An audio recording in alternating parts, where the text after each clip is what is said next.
Shalom, it's No Limit Eddie, back with another video. You saw the thumbnail, you also saw the title. So we're going to be reacting to a video about the reasons why passport bros refuse to marry Western women. Now, number one, if this is your first video of mine that you're watching, my name is No Limit Eddie. I'm a 23-year-old American who lives abroad full time. I've been living abroad now for the last 2 years. On my channel, I talk about travel, of course, business, how the heck do I afford to do this? And then just overall how to be a positive influence, how to be a good person in this world. And so if that sounds interesting to you, then subscribe to my channel because I really want to hit 25,000 subscribers and I need your help to do that. So subscribe. Now, what is a passport bro? Passport bro is a movement that's happening in the Black community in particular, where younger Black men, well, I guess Black men of all ages, are going to foreign countries, in particular, a lot of South American countries, to sleep with women or to find a girlfriend or to marry women from those countries as well. Now, with that being said, me being someone who is a Black male who's traveling, I had a lot of commenters ask me actually throughout the years, ask me like, what is your take on this whole passport bro movement? You know, what are the women like in these countries and all these different things? And so I usually don't talk about it because I believe we're living in a super physical world. And I try not to just add and pile on to that. I try to come at it more from a spiritual angle in a lot of senses. But today I'm going to talk about this topic because it's just going super crazy right now with the whole Austin Holman and getting kicked out of Brazil, and it's just crazy right now. So I want to go ahead and get my take on it. All right, and then we're going to react to this video. So one of the big reasons why Black men are saying, "Hey, I'm leaving America and I'm going to go find women in these other countries," is because women in my community, women in the country as a whole, are masculine, which means they're essentially not feminine. And number two, they are I think it's not feminine, and then they don't want to submit. I think those are the two like big ones that come up every time. Okay. So they're saying, I'm going to go to these other countries. Women are going to be more feminine and they're going to be more submissive, right? They're going to be more prone to going into the traditional gender roles, right? Black men are saying, I want a traditional family, and I can't find that with the women that are in America. Now, with that being said, here's my experience, right? I think the best experience that I could have was in Tanzania. Tanzania was a country that I went to first, the first country I've ever been to outside of America, Black country in Africa, East Africa in particular. When we talk about women there, were the women more feminine and were they more submissive?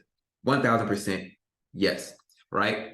Women there, a lot of times there was a dress code, right, where it wasn't necessarily like, oh, plastered on the wall, but men wore certain clothes and women wore certain clothes, right? And in America, you do have a sense of like cross-dressing being like common. Like women will wear like Jordans and basketball shoes and men's hats, and sometimes they'll go thrifting and they'll buy men's clothing and wear those. Like that wasn't a thing in Tanzania. Women wore dresses. Sometimes they'll wear, like a blouse and jeans. Cool. Sometimes they'll wear like, shirt and like a what American would call a skirt would be like a lot shorter, but they will wear like a skirt, but it will be a pretty long skirt. And so overall there was a dress code, right? And that, to me, the way you dress does signify a lot of times how you're going to carry yourself. We know this, like when somebody's wearing a suit, they're going to walk a little bit different. They're going to talk a little bit differently. When somebody's wearing, a diamond chain and a diamond watch, they're going to talk a little differently. They're going to walk a little differently. And so I think the dress code, number one, adds to the femininity of the women there, because if you're wearing a dress, you have to walk a certain way, you have to carry yourself a certain way, and you have to behave a certain way because you can't necessarily as freely in a dress as you could in jeans, right? And so I think it was like by the fact that there was that unspoken dress code, it did constantly remind women, okay, they're women, and they constantly remind men that they're men, and it kept things separate, right? And I think that added to the femininity of the women there. Number two, when women would speak to you there, they would always speak in a very soft and soothing voice, always speaking in a soft and soothing voice.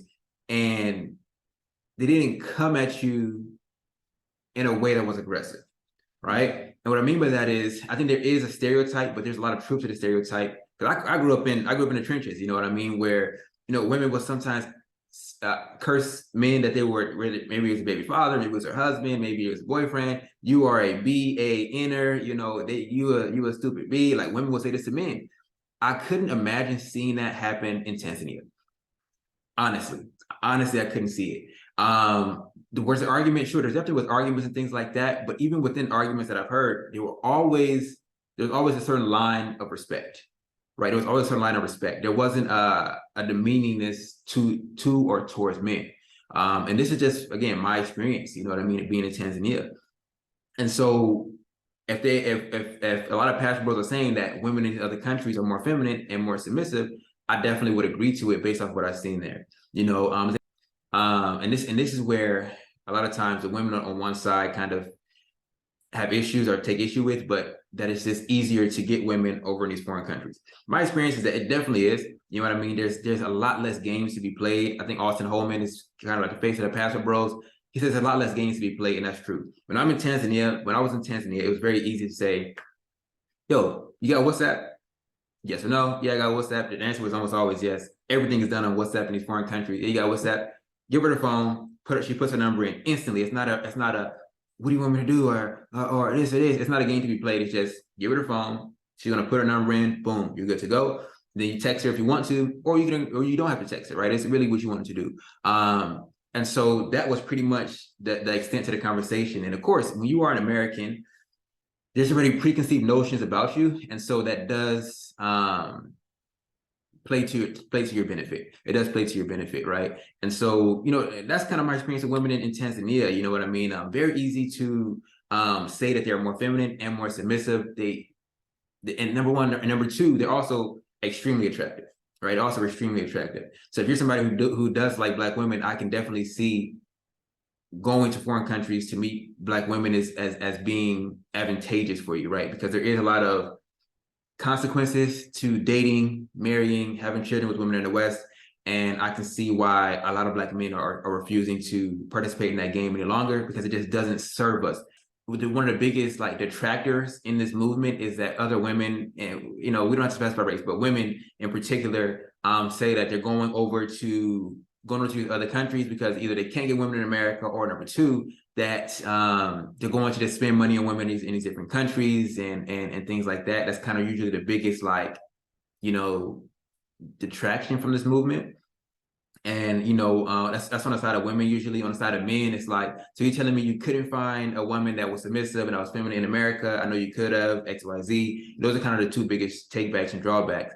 But and people try to say like almost as if it's an immoral thing. They try to compare it to sex trafficking and different things like that. And I'll give my take on it, and then let's get into the video. When we look, I like to look at scripture, like I told you guys in the beginning of the video.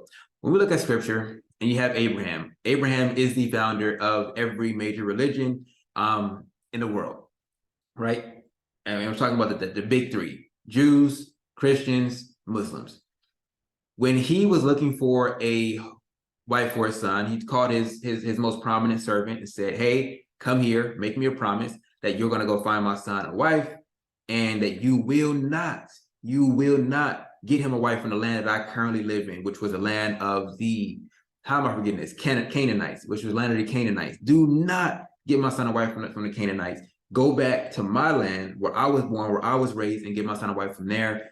Go there with these gifts, with the gold, with the silver, go with camels, with all these different things, and bring a wife back for my son. That was what Abraham made a servant promise to do for Isaac.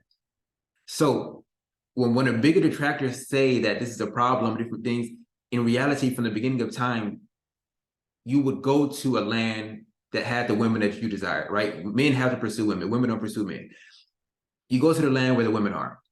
It's pretty simple, right? If the women, and if Abraham said the women in this country are not good for my son, I don't want one for my son, don't get one, go to this land. It's not very different than what's happening now. I live in America. The women in America are not the women that I choose, and not the women that I prefer because of this reason, that reason. I'm going to go to a land where the women have the traits or the characteristics that I'm looking for, that I desire. That's what I'm going to do. The problem with, hey, you're going over and spending money on these different women. Abraham said, take the silver, take the camels, take the gold, take the stuff you need, bring her back, right? That was the methodology that was used. Now, when we say that and it's a weird kind of thing, because in America, the women would say, okay, if you're not buying a bag, then this is a problem. If you're not paying all my bills, then this is a problem. So it's like, if they want you to spend money on them in America, and they want you to spend money on them in foreign countries, the money in foreign countries is way cheaper than the money in America, right? And so it's a funny concept. You know, I don't necessarily care either way what people want to do. My whole thing about this whole movement is always, you know what I mean? It's just understand that physical. If you go down a physical rabbit hole, the ultimate end of all flesh is death, right? So it's always corruption. And so if you go down a more spiritual path, the end of all spirit is life. There is no death for the spirit. It's eternal. And so I think pastor bros can run into trouble if they're going over there and basically sleep on prostitutes. Your ultimate end is death. It has to be. The wages of sin are death. It has to be the case. And so if you're going over there with lust and with physical intentions, bad things will happen. I think that's why we see a lot of pastor bros getting killed and dying and going to jail and different things like that. Because if you follow the rabbit hole of lust, the wages of sin are death, it's going to happen. If you go with a different mindset, a more of a spiritual mindset, which is just, okay, the spirit of the women in America is a little bit weird. I'm going to go over to this next place, this next region where people are just kinder, they're just softer, they're just more feminine. And I'm going to look for a woman here or a wife here or, you know, girlfriend here, whatever it is. Then I think your chances of finding what you desire is higher, and you're not going to probably run a risk of getting killed, getting arrested, getting all that type of bad stuff happening to you, right? So either way, with that being said, that's my opinion. That's my take on the whole passport bro movement. It's been happening since the beginning of time. You go where the women are. It's very simple. Now, with that being said, let's jump into this video and react to it. All right, so this video comes from a channel called Sarah Garvey. He's always on a channel called Just Pearly. He almost like a second co-host in this joint. I ain't gonna lie. Let's not do that. As a man, if you're not successful top tier, you need to be multiple things, As a woman, if you're just pretty, that can run. You don't need to be a woman and successful. Obviously, don't get me wrong. There's always the reason why I say that, the reason why you're actually correct is because a man who is successful, right? A man who is a multi-millionaire had to go through blood, sweat, and right. So I mean, like they're saying, in reality, they're going to have their different opinions about things they're talking about. You know, I can share my opinion, but it's going to be a super long video, so I'm just going to try to play it. Tears and hard work consistently to become a millionaire. You can be 22 and pretty and an Instagram model, and that man can go into your DMs and say, look, I'm in Dubai and I've got a yacht, right? I'll fly you over. And then he can have 12 women on his yacht, right? Who are dancing and having a great time. And those women are literally on benefits in the UK, right? But that man has had to toil and work and blood, sweat, and tears. And women, this is what I'm trying to say, women, you don't understand. You live life on easy street, you know? You don't understand. You live like men. If you find a successful man, trust me, that man has had to go through the hell to become successful. You can actually be next to a successful man and not have done much. Okay, so, but my point is, as a man, as you or me, that party time, it's not going to be forever. Exactly. We settle, man. Fair enough. We settle. Can I add something? And then, like from my own experience, I came to this country when I was younger, right? From where? From Senegal, West Africa, right? Okay, he's from Africa, crazy. I did a lot of stuff, right? I did crazy stuff. But when it was time for me to get married, I went back home. With Senegal. I went back to Senegal. Yeah? I found the right woman for me because I knew what I saw. From what I saw in this country, there's no chance. For the women in this country? For the women in this country, there was no chance. So you wouldn't marry a woman in this country? No. Oh, there's one. Yeah. So it's crazy. So I haven't watched this video, but it's very similar to what I said, like with the whole Abraham situation. I'm in this country, I'm rocking with it, I'm vibing with it, but I'm not gonna let my son marry one of these women from this country. Like, heck nah. So very similar to what he's saying, like, you know, we can have some fun with these women in these countries. It's kind of what he's thinking, but I would never marry one of these women. You know what I mean? He said there was no chance. And so as a man, you always go to where the women are. And so that's why I don't have a problem with the passport bro movement or the passport bro culture. you go where they are, right? Simple. Percent chance. Right. Okay. Yeah, because I'm not saying every woman that I meet in the city on Friday night or Saturday night are all the same. Yeah, but you're going You know to what the I- wrong places. No, Hang on, but hang on. You know what it is? Let him finish. Let him finish. Let me go. Let him finish. We men, we look forward to that settlement, okay? And for us, a settlement is getting married, finding the right woman, And having children. and having children, Yeah, and yeah. settle, Yes. right? Yeah. For women, their beauty, the older you get, It goes down. it goes down. Yeah. And as it goes down, it's harder for you to settle. Yes. Yeah. Yes. It's harder for you to settle. It's time. She's on a big time now. Yeah, but the thing is, at the peak time is when you should be trying to settle. Exactly. And that's the thing. But a lot of women of this, They don't realize. they want it's to do party girl and It's the they time. want to do city girl stuff. And then when they get to 30, A girl. And this is one of the big things, like the whole manosphere, is that a woman's value is based off of how attractive she is. A man's value is based off of essentially how well he can provide. And so basically what they're saying is a lot of times in the Western world, when women are at their peak sexual market value, is what they say a lot, SMV, she's just going around with man. But that's when she has the highest value. So she should be trying to, I wouldn't say trap, but try to lock down a man, the best possible man while she can, because again, if her value is based off of her attractiveness, the older you get, a lot of times the less attractive you become. And so that's kind of the argument that they're making. And then for men, it's the opposite. Men, when you're younger, you make less money, right? When you're younger, you have less experience. When you're younger, you have less status, and so you have to. Usually, your SMV will increase as you get older because you're going to make more money. You have more status. You have more power. All the things that, for the most part, add value to men. it's like, oh my God, like what the hell am I doing? Women must settle. One second. I did want to ask you, bro. Did you feel like you were simping for girls in London, which is why you had to go to Senegal? No. The reason why I went back is because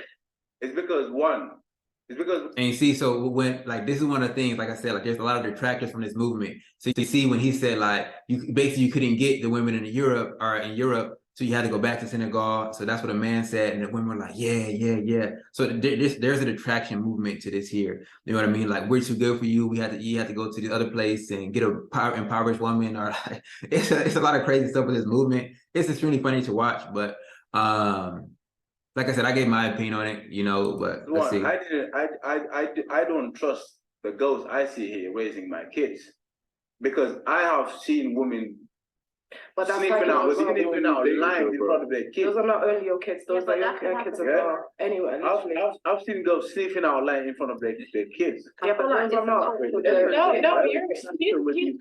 He's correct, but those are not cultural difference. I don't think you can't find a wife in this country, but it's about the odds. It's about the nature. See, if you're in this country, it'll be odds. You might have to go through 50 girls to find one that you could potentially marry. Mhm. I feel like in your country, because the culture is different, Right. you probably have to only go through 5 girls to find Yeah, one. but the thing is, when we're talking about simping, right? Yeah. The thing is with women in the Western world, and women in the Western world, they seem like they want guys to simp. Do you know Well, why? hang on, wait. They want guys to simp for them. Okay? Right. So what happens is, when a man simps for a woman, right, it puts him in the feminine and it puts a woman in her masculine. Yeah. And so what happens is that the man starts to be a woman and the woman starts to be a man. And so what happened, and so I'm just saying, and so what happens is that the dynamics of the relationship get skewed. And so women, while they may like, because women generally like attention, you're women, you like attention, right? However, too much attention from a simp, you ain't gonna respect him. All right, so that's the end of the video there. And like I said, you know what I mean? This is one of the reasons why. Let me actually put it back to full screen. And so, like I said, that's just my opinion. That's my take on it. There's a lot more I could talk about with this topic, but I don't know. You guys let me know in the comment section what you guys feel about this topic personally. Again, I don't really make these videos too often on my channel, you know, but it is a topic that's very popular right now. I think this is a rise, this has caused the rise of people like Andrew Tate. This is why Fresh and Fit is so popular. Like there's a whole movement that's kind of blowing up on the internet right now because this is a real like epidemic, you know. So let me know what you guys think. But see you guys in the next one. Y'all willing, subscribe to my channel. All right, subscribe. Shalom.